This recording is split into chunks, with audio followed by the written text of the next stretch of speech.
और शनिदेव महाराज की जय हो। शनिदेव महाराज की व्रत कथा सुनने से पहले चैनल को सब्सक्राइब करना न भूलें।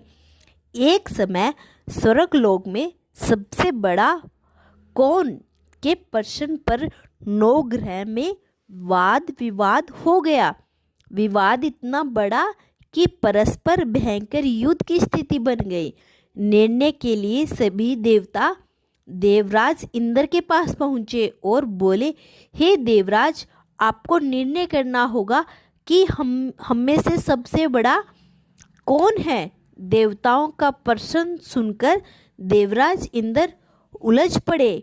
इंद्र बोले, मैं इस प्रश्न का उत्तर देने में असमर्थ हूँ। अब हम सभी पृथ्वीलोक में उज्जैन नगरी में राजा विक्रमादित्य के पास चलते हैं। देवराज इंद्र सहित सभी ग्रह देवता उज्जैन नगरी पहुँचे। महल में पहुंचकर सब देवताओं ने उनसे अपना प्रश्न पूछा तो राजा विक्रमादित्य भी कुछ देर के लिए परेशान हो उठे, क्योंकि सभी देवता अपनी अपनी शक्तियों के कारण महान थे। किसी को भी छोटा या बड़ा कह देने से उनके क्रोध के प्रकोप से भयंकर हानि पहुंच सकती थी। अचानक विक्रमादित्य को एक उपाय सूझा और उन्होंने विभिन्न धातुओं स्वर्ण, रजत, कांसा, तांबा, सीसा, रांगा, जस्ता, अभ्रक एवं लोहे के 9 आसन बनवाए। धातुओं के गुणों के अनुसार सभी आसनों को एक दूसरे के पीछे रखवाकर उन्होंने देवता को अपने अपने सिंहासन पर बैठने को कहा। देवताओं के बैठने के बाद राजा विक्रमादित्य ने कहा, आपको निर्णय तो स्वयं हो गया है। जो सबसे पहले सिंहासन पर विराजमान है वही सबसे बड़ा है। राजा विक्रमादित्य के निर्णय को सुनकर शनि देवता ने सबसे पीछे आसन पर बैठने के कारण अपने को छोटा जानकर क्रोधित होकर कहा, राजा विक्रमादित्य, तुमने मुझसे सबसे पीछे बैठाकर मेरा अपमान किया है। तुम मेरी शक्तियों से परिचित नहीं हो। मैं तुम्हारा सर्वनाश कर दूंगा। शनि ने कहा, सूर्य एक राशि पर 1 महीने, चंद्रमा 2.25 दिन, मंगल 1.5 महीने, बुध और शुक्र 1 महीने, बृहस्पति 13 महीने रहते हैं, लेकिन मैं किसी राशि पर 7.5 वर्ष तक रहता हूँ। बड़े बड़े देवताओं को मैंने अपने प्रकोप से पीड़ित किया है।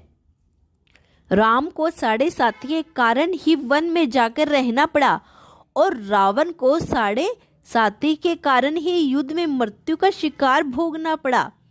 राजा, अब तुम ही मेरे प्रकोप से नहीं बच सकेगा। इसके बाद अन्य ग्रहों के देवता को प्रसन्नता के साथ चले गए, परंतु शनिदेव बड़े क्रोधित के साथ वहां से विदा हुए। राजा विक्रमादित्य पहले की तरह ही न्याय करते रहे। उनके राज्य में सभी स्त्री पुरुष बहुत आनंद से जीवन यापन कर रहे थे। कुछ दिन ऐसे ही बीत गए। उधर शनि देवता अपने अपमान को भूले नहीं थे। विक्रमादित्य से बदला लेने के लिए एक दिन शनिदेव ने घोड़े के व्यापारी का रूप धारण किया और बहुत से घोड़ों के साथ उज्जैन नगरी पहुंचे। राजा विक्रमादित्य ने राज्य में किसी घोड़े के व्यापारी के आने का समाचार सुना तो वे अपने अश्वपाल को कुछ घोड़े खरीदने के लिए भेजा। घोड़े बहुत कीमती थे। अश्वपाल ने जब वापस लौटकर इस संबंध में बताया तो राजा विक्रमादित्य ने स्वयं आकर एक सुंदर एवं शक्तिशाली घोड़े को पसंद किया। घोड़े की चाल देखने के लिए राजा उस घोड़े पर सवार हुए तो वह घोड़ा बिजली की गति से दौड़ पड़ा। तेजी से दौड़ता घोड़ा राजा को दूर एक जंगल में ले गया और फिर राजा को वहां गिराकर जंगल में कहीं गायब हो गया। राजा अपने नगर को लौटने के लिए जंगल में भटकने लगा, लेकिन उन्होंने लौटने का कोई रास्ता नहीं मिला। राजा को भूख प्यास लगाई। बहुत घूमने पर उसे एक चारा वहां मिला। राजा ने उससे पानी मांगा। पानी पीकर राजा ने उसे चरवाहे को अपनी अंगूठी दे दी। फिर उसे रास्ता पूछकर वह जंगल से निकलकर पास के नगर में पहुंचा। राजा ने एक सेठ की दुकान पर बैठकर कुछ देर आराम किया। उस सेठ ने राजा से बातचीत की तो राजा ने बताया कि यह उज्जैनी नगरी से आया हूँ। राजा के कुछ देर दुकान पर बैठने से सेठ जी की बहुत बिक्री हुई। सेठ ने राजा को बहुत भाग्यवान समझा और खुश होकर उसने अपने घर भोजन के लिए ले गया। सेठ के घर में सोने का एक हरा खूंटी पर लटका हुआ था। राजा को उस कमरे में छोड़कर सेठ कुछ देर के लिए बाहर गया। तभी एक आश्चर्य घटना घटी। राजा के देखते देखते सोने के उस हार को खूंटी निगल गई। सेठ के कमरे में लौटकर हार गायब देखा तो चोरी का संदेह राजा पर ही किया गया, क्योंकि उस कमरे में राजा ही अकेला बैठा था। सेठ ने अपने नौकरों से कहा कि परदेसी की रस्सियों को बांधकर नगर में राजा के पास ले चलो। राजा ने विक्रमादित्य से हार के बारे में पूछा तो उसने बताया कि उसके देखते ही देखते खूंटी ने हार को निगल लिया था। उस पर राजा ने क्रोधित होकर चोरी करने के अपराध में विक्रमादित्य के हाथ पांव कटवाने का आदेश दे दिया। राजा विक्रमादित्य के हाथ पांव काटकर उसे नगर की सड़क पर छोड़ दिया गया। कुछ देर बाद एक तेली ने उसे उठाकर अपने घर ले गया और उसने अपने कुल्लू पर बिठा दिया। राजा ने आवाज देकर बैलों को हाँकता रहा। उस तरह तेली का बैल चलता रहा और राजा को भोजन मिलता रहा। सन्नी की 7:30 पूरी होने पर वर्षा ऋतु प्रारंभ हुई। राजा विक्रमादित्य एक रात मेद मुलाहार गा रहा था कि तभी नगर के राजा की लड़की राजकुमारी मोहिनी रथ पर सवार उस तेली के घर के पास पहुंची। उसने मेघ मल्हार सुना तो उसे बहुत अच्छा लगा और दासी को भेजकर गाने वाले को बुलाकर लाने को कहा। दासी ने लौटकर राजकुमारी को अपने अपंग राजा के बारे में सब कुछ बता दिया। राजकुमारी उसके मेद मल्हार से बहुत मोहित हुई, अतः उसने सब कुछ जानकर भी अपंग राजा से विवाह करने का निश्चय कर लिया। राजकुमारी ने अपने माता पिता से जब यह बात कही तो वे हैरान रह गए।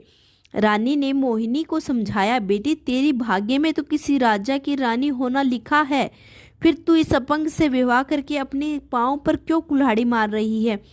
राजकुमारी ने अपनी जिद नहीं छोड़ी। अपनी जिद पूरी कराने के लिए उसने भोजन करना छोड़ दिया और प्राण त्याग देने का निश्चय कर लिया। आखिरी राजा रानी को विवश होकर अपंग से विक्रमादित्य से राजकुमारी का विवाह करना पड़ा। विवाह के बाद राजा विक्रमादित्य और राजकुमारी तेली के घर में रहने लगे।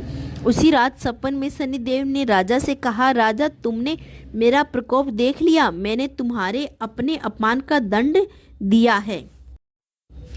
राजा ने शनिदेव से क्षमा करने को कहा और प्रार्थना की, हे शनिदेव आपको जितना दुख मुझे दिया है अन्य किसी को न देना।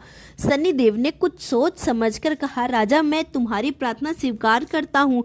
जो कोई स्त्री पुरुष मेरी पूजा करेगा, शनिवार को व्रत करके मेरी व्रत कथा सुनेगा, उस पर मेरी अनुकंपा बनी रहेगी। प्रातःकाल राजा विक्रमादित्य की नींद खुली तो अपने हाथ पांव देखकर राजा को बहुत खुशी हुई। उसने मन ही मन शनिदेव को प्रणाम किया। राजकुमारी भी राजा के हाथ पांव सही सलामत देखकर आश्चर्य में डूब गई। तब राजा विक्रमादित्य ने अपना परिचय देते हुए शनिदेव के प्रकोप की सारी कहानी सुनाई। सेठ को जब इस बात का पता चला तो वह दौड़ता हुआ तेली के घर पहुंचा और राजा के चरणों में गिरकर क्षमा मांगने लगा। राजा ने उसे क्षमा कर दिया क्योंकि यह सब शनिदेव प्रकोप के कारण हुआ था। सेठ राजा को अपने घर ले गया और उसने भोजन कराया। भोजन करते समय वहाँ एक आश्चर्यजनक घटना घटी। सबके देखते देखने उस खूंटी ने हार को उगल दिया। सेठ जी ने अपनी बेटी का विवाह भी राजा के साथ कर दिया और बहुत से स्वर्ण आभूषण धन आदि देकर राजा को विदा किया। राजा विक्रमादित्य राजकुमारी मोहिनी और सेठ की बेटी के साथ उज्जैनी पहुंचे तो नगरवासियों ने हर्ष से उसका स्वागत किया। अगले दिन राजा विक्रमादित्य ने पूरे राज्य में घोषणा कराई कि शनिदेव की सब देवों में सर्वश्रेष्ठ है। प्रत्येक स्त्री पुरुष शनिवार को उनका व्रत करे और व्रत कथा सुने। जय श्री कृष्णा। अगर वीडियो पसंद आई हो तो चैनल को सब्सक्राइब और वीडियो को लाइक करना न भूलें।